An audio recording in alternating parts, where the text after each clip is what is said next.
Welcome to Main Street Minds with your host, Amish Munshi. This is where industry leaders and seasoned pros share their secrets to success beyond limits. Let's dive in.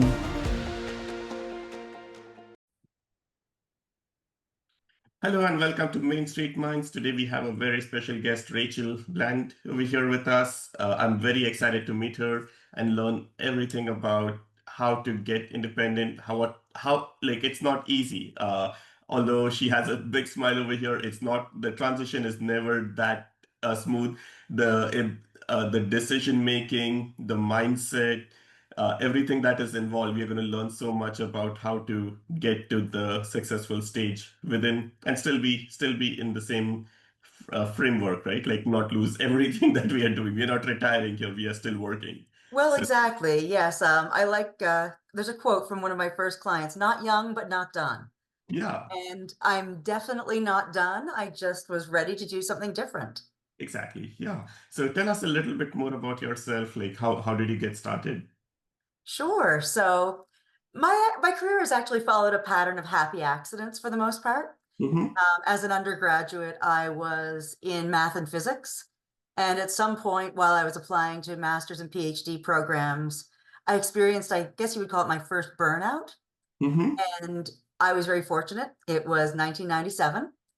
My professor said to me, "Well, what did you think of the computer science elective?" I said, "Well, that was easy." So he's like, "Well, you've got all the credits you need to graduate. You could take computer science this year and do that. There's a tech boom." And I mean, I lived in rural Nova Scotia, small town, Antigonish, Nova Scotia, with a somewhat famous little university, St. Francis Xavier.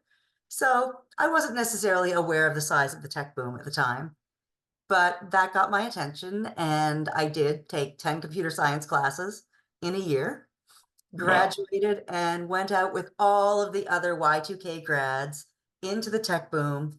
And I did not take a Y2K job because that seemed a little bit soul crushing. I went to the Canadian federal government, where I discovered very quickly that I really loved databases. I loved everything to do with data, how you put it together, how you found it, how you mapped it, how you transformed it. And all of my math degree came in really handy then. Yeah. So, from there, it's just been thing after thing. I got bored and I went to the private sector right before the bubble burst. And I was on the layoff list for, my first private sector job. And instead I got pivoted into product management, which turned out to be really probably the best thing that ever happened to me because I was an extremely introverted young person. And it had never occurred to me to do anything that would be as people-y as product management. And the reason they chose me was because of my data background. They had been looking for someone who had a depth of metadata and relational database background, and I fit the profile. So they gave me the chance, and it worked out for everyone. And what was the product like? Like what were you managing? It was actually Cognos Business Intelligence, the report Right. net launch that they did in, I believe, might have been 2001 or two, I can't remember anymore. But it was a product that actually slingshotted that company from 250 million to $1 billion, which was a big deal back then. Yeah. And ultimately, we were acquired by IBM, had a pretty nice exit there. And at that point, I started trying new things, which is what brought me to the United States, because my Cool. career was largely in Canada until IBM exported me to the United States to work on another project. Sweet, sweet, sweet. So where are you based out of now? So I currently live in Orlando, Florida, Oh which is, wow. also close to the ocean, like in Nova Scotia, but a Yeah. very different ocean. Yeah. When we miss the hurricanes, they get the hurricanes, and vice versa. Yeah, I know it's mostly like in October time frame, right? Like hopefully Yes, right now it's all good and right now it's all good. yeah, yeah. So tell us a little bit more about what's keeping you happy and busy. What are you doing now? Well, exactly a year ago, was my last day of corporate. I had made the decision in stages over about a year, and my initial intention was to take 3 months off. Mm-hmm. And so in that 3 months, I planned to do some market research, some validation, because I had promised myself that by the time I was 55, I would have my own consulting business. I would no longer be a corporate employee. But I had hit the I guess I had hit the ceiling of where I wanted to invest my time and energy in corporate at 48. So it's Yeah. like, well, okay, let's try. And 3 weeks later, after a set of phone calls, talking to people that I knew, being introduced to others, someone said to me, well, Rachel, everybody knows that you're for getting things done. You're an execution person.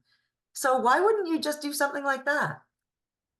And 2 phone calls after that, I got my first contract. Nice. Yeah. So I incorporated July 2nd of last year and began working as a fractional CTO. 2 months after that, I picked up my first fractional head of product management. Mm-hmm. And today I've got 3 active clients that I'm working with. One of which I'm, publicly listed as, because I spend a lot of my time there with Learn Experts, where we use artificial intelligence to Mm-hmm. help people build instructional content faster. So it's been a great time. I got to check things off my bucket list. I took an MIT applied AI program, Yeah. programmed for the first time in 20 years. Yeah. Yeah. It always feels good to go back and like do something like for ourselves, right? Like what Yeah. we like to do, what we are doing. So tell us, how do you manage like multiple clients? Like is it easy? Like do you have like dedicated times for them? Oh, I do. I do a combination of dedicated and flexible times because the reality is that there is never anything that fits in a box in the world. Yeah. Everything has tentacles and goes all over the place. So I try to set expectations of when I'm available and I try to flex where I can. So, if my morning client needs an afternoon meeting, I just need enough notice to fit it in. I, Yeah. I generally apply common sense practices because one of the things I really enjoy about the way I've structured my practice is, unlike in corporate where you get trapped into spending a lot of your time in meetings, I have a very defined scope of work. I know what I'm Hmm. researching and Yeah. I have time that is offline, which Yeah. for me is really important because I need that think time. Sometimes Hmm. I need to, quite frankly, just sit quietly and let my brain finish processing. Yeah. Really Yeah. good enough to sit with a cup of coffee and listen to the birds. My brain will figure it out if I just leave it alone. Yeah, So, yeah, that is so true, and that's where I think a lot of like it. That's a lot of people recommend doing meditation or doing something yeah, else. It's in the end, it's actually the same thing. Like letting the thoughts just process. yes. We just the brain just needs time, the alone time by itself sometimes. Absolutely. And it's funny because before I became a parent, I read a lot of neuroscience books. And Mm-hmm. that's really influenced not only the way I work with other people and the way I manage people, but the way I parent. And now almost the way I'm raising myself, because I Mm-hmm. now have a teenager. And Yeah. having a teenager is a completely different experience and Yeah. ironically somewhat more time consuming than having a toddler. They're busier, they have their own lives, but you're their taxi driver. So, you're always having to make room for that. I mean, my son trains 6 hours a day. Oh wow. He's at the Yeah. pool at 7 o'clock in the morning. He's at the pool again at 4 o'clock in the afternoon. Yeah. So there's a lot of shuttling going on, which thankfully, we have family to help us with that. But, you really do need to be able to just say that this is not a work time at a Yeah. certain point in your life. And it's a family time. Yes, it's 10 o'clock in the morning, but it's a family time. Yeah. And yes, it may be 4 o'clock in the afternoon, but it's also a family time. And Yeah. I have the leeway that when I feel inspired on Sunday morning, I can do a lot of work Yeah. because I feel like doing it. Yeah, yeah, absolutely. So, tell us more about what kind of projects you like to work on. Like, if there was an ideal customer that you would like to do So in work. my consulting practice, Agents E Solutions, which is a terrible name, but I spent 30 minutes on it because I had to incorporate quickly. Yeah. It's meant to be triple E, experience, expertise, and execution. I like to work with teams that are struggling to execute their roadmap. So Hmm. my goal is transformation. And unlike a Big Ten consulting firm, I like to come in, understand the problems as they're perceived by management and leadership, and then work with the people on the ground to understand where that perception is coming from. Hmm. Because as you know, it's very easy to say, well, if you just follow Agile, things will be wonderful.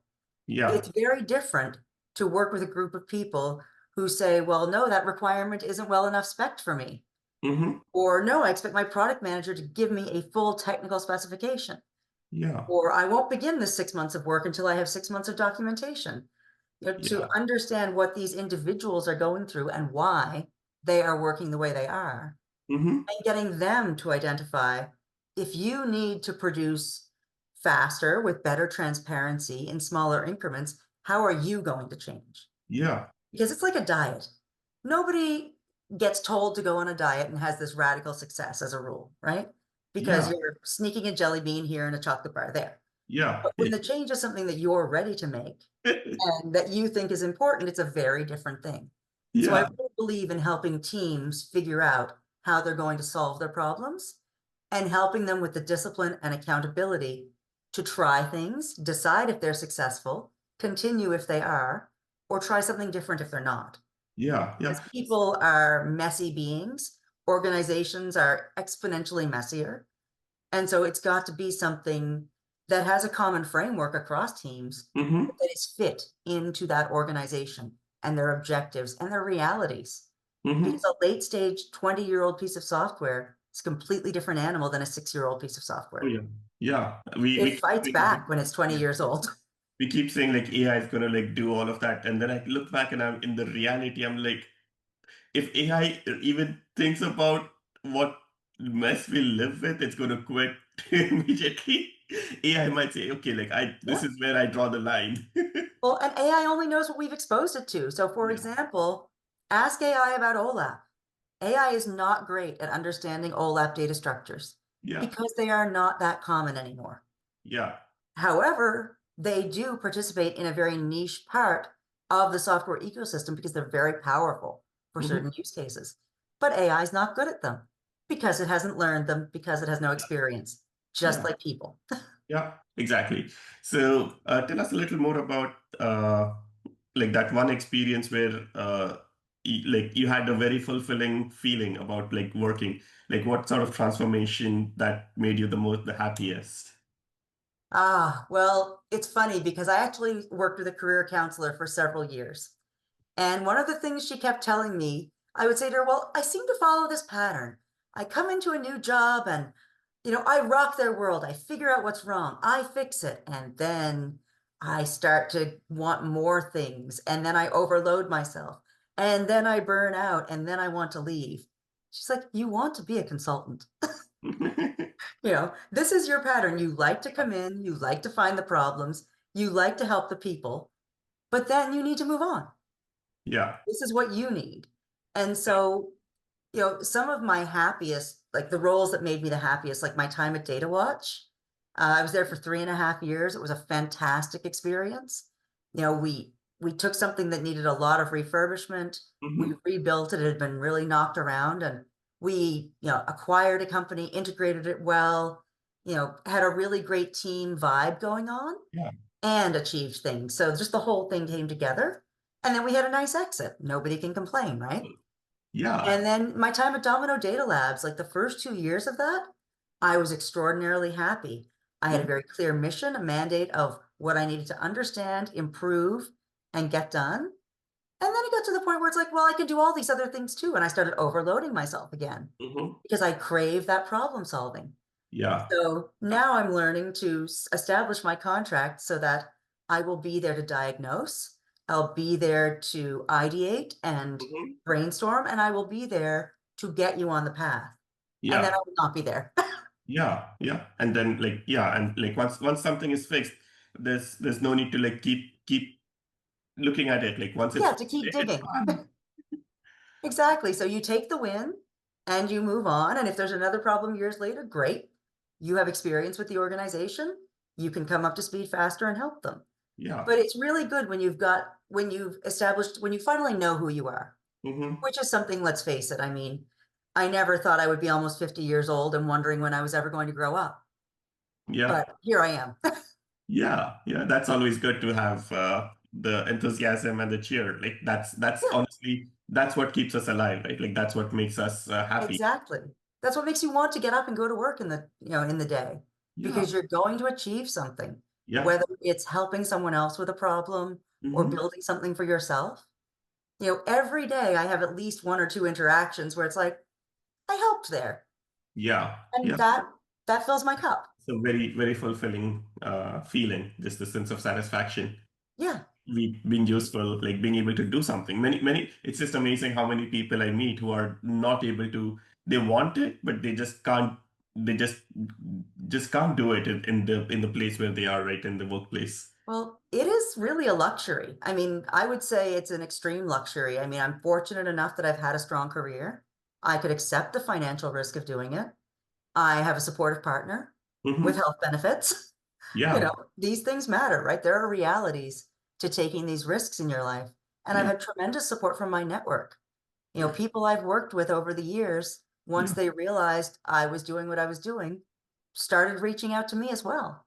yeah, yeah. And I mean, I think that is probably the greatest compliment someone can pay you Hmm. is voluntarily reaching out to you and saying, you're the person I think can help me. That's a Yeah, lot of trust they're putting in you. And that tells you a lot about what you may not have what you may have taken for granted in the past mm, that you helped someone with and that they valued. yeah, yeah. So, tell us how was the transition? Like, uh, you initially mentioned you were planning to take 3 months off, but Mhm. I think from what I understand, you just immediately started working I again. took 3 weeks off, yeah. Okay, that's something. But I Something only is went big. back at 10 hours a week. When I started, it was only 10 hours a week. Okay. I really limited myself and took the time to really think about my business, etc. But Hmm. yeah, the idea was that I was going to take 3 months off, spend the summer with my son, all of these things. And well, the fact is he's a teenager and he Yeah. looked at me in horror, like, you want to do what? He's like, you're going to be here all the time. Yeah. Yeah. And once I realized that, it was actually also kind of freeing because he had his own life, which is great. Yeah. A teenager should have their own life. Yeah. And, I should be a part of it. But if you look at the Yeah. racy, I'm on the informed part now. Yeah. Yeah. That makes Somewhat sense. accountable, but also informed. Yeah. Yeah. Makes So, and definitely also in the responsible, yeah. as Yeah. I've told him. Yeah. There are things you can do that I can go to jail for. Oh yeah, that's still it's amazing how things work, right? I'm not sure if it's the same in Canada. Over here in US, that scares me many times, saying, "Hey, I have Oh, absolutely. young ones. If they end up doing something wrong, what am I supposed to do?" Yeah. Well, I mean, I think that's parenting in general, right? Someone once told me that the main guidance for teenagers is do not add or subtract from the population Yeah, and do not end up in jail. yeah, Everything else we can deal with. yeah, Those three, pretty please. yeah, yeah. Makes sense. So, tell us more about what is it? I know I did meant ask about it a little Yeah. earlier, but like an ideal customer that you like to work with, like you did mention about I'm looking for more like in terms of the size of the organization, what kind of problems you like to solve. So I'm not actually particular to the size of the organization. I do have a niche just due to my experience in late stage startups, Mm-hmm. but also in the enterprise. I mean, I've been part of IBM. Mm-hmm. I've been in IBM, I've been in Oracle, I've been in Hitachi, and I've been through a number of late stage startups. So Yeah. I'm less particular to the organization size and more interested in the product management organization and their life cycle. So very frequently new leaders join and they have this fire hose of information. Typically, when you bring a new chief product officer or a new head of product to your organization, it's because you've lost someone or you've intentionally exited someone. Mm-hmm. That says there's a lot that needs to be learned. There may be a lot that needs to be changed, either by preference of the new leader or by necessity. And Mm-hmm. that's a lot for a new person to understand when they come in. Yeah. So that's where I can offer, an extra set of hands and an extra head to meet with the individuals and hear from them with the benefit of not being in their reporting structure. So Mm-hmm. that's a lot less intimidating. I can spend the time to sit with a team and observe how they conduct their ceremonies. I can spend the time to sit with someone and say, well, tell me how you wrote this requirement. Yeah. This is really elaborate, or there's not much here. How does your team work? Mm-hmm. Does this work and how does it work? And Yeah. people are usually quite helpful in taking you through, well, I do it this way because. Yeah. And then you start getting into the why. Why are things working the way they are? Mm-hmm. And after a month or so of talking to people, you can determine, do people feel the current way of working is good, or do Mm-hmm. they feel it needs work? Where do they see the problem? Yeah. And how does that translate to what management is seeing? Is management curious or is management concerned? Right? So I can be part of that learning curve regardless of the situation and help a new leader to get that visibility, or help an existing leader who's maybe, had attrition, involuntary attrition, let's say, get the wheels back on. So Yeah. as a fractional, one of the things that you can do if you're in the fractional role is that you can come in and you can fill a gap while they find the right person. And I'm doing that for one of my clients.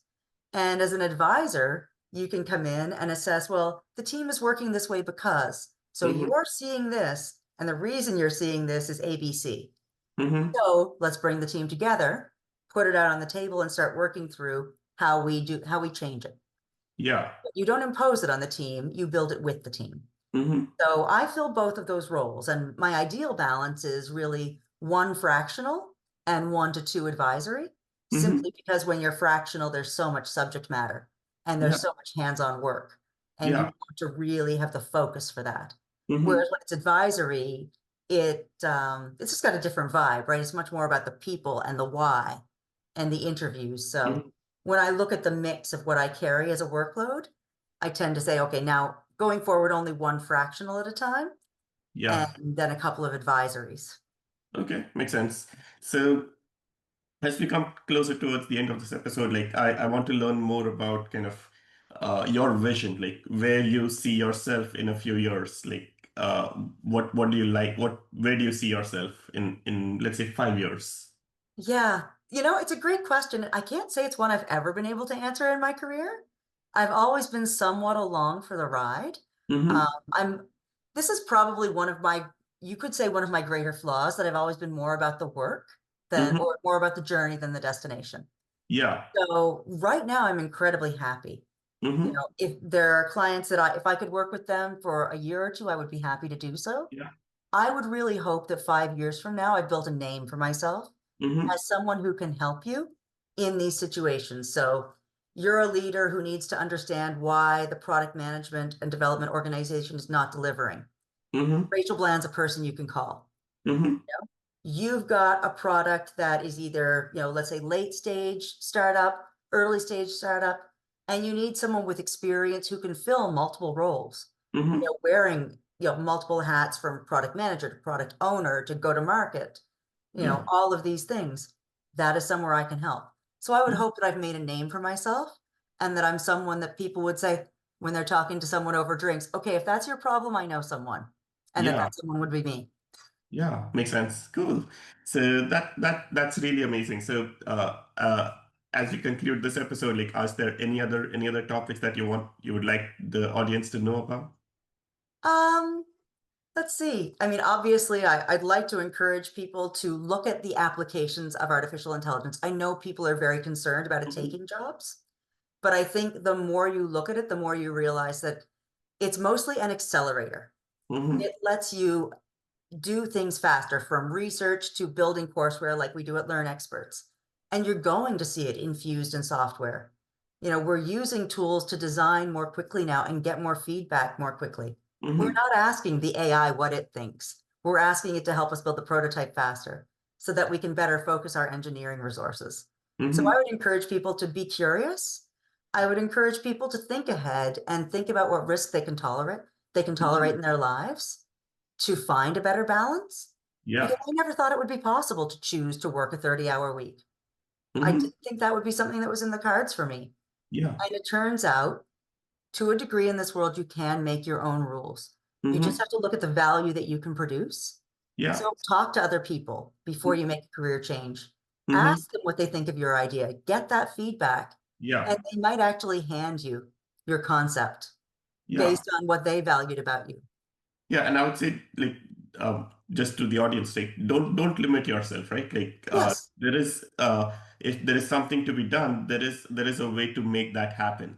Yes. Because, like you mentioned, like, even if I think about it, like when I was making the transition, I was like, either I'm working like 40, theoretically 50. theoretically 40 on paper, uh, versus not working, right? Like I think I made a full shift, saying, hey, I'm not doing the 9 to 5, or Yeah. theoretically that meant I'm just going to do 120 hours. Yeah. Yeah. So Exactly. It's what they say about having your own business. You just work incredibly hard all the time. yeah, there's like no Sunday, no Saturday. It's all the same. Yeah, but I think one of the things people fear about that is that they will be overwhelmed. But if you look at it conversely, I can choose to take 2 hours out of every day to spend on my Yeah, family, and I can choose to work them on a weekend when yeah, my child only wants to be playing with his friends. yeah, exactly. Yeah. So the same with me. Like I think there are phases in between. Like it's not a one or Yes. not a drastic switch. So Yeah. it We feels live in a world with a lot of choices now that we didn't have 10 years ago, even. yeah, yeah, makes sense. So yeah, thanks for all the insights. It was a great learning experience for me as well. Saying, hey, how do we make something happen and not limit ourselves with our own thought processes? Absolutely. I mean, we all have bills to pay, but we all also have some choices we can make. They might be small sometimes, but we have them. Yeah, makes sense. Cool. Thanks a lot. So thanks for coming on the show today. Thank you so much. I appreciate the time. That's a wrap on today's episode of Main Street Minds. Want to share your journey with our audience? Head over to mainstreetmindspodcast.com/guest to apply.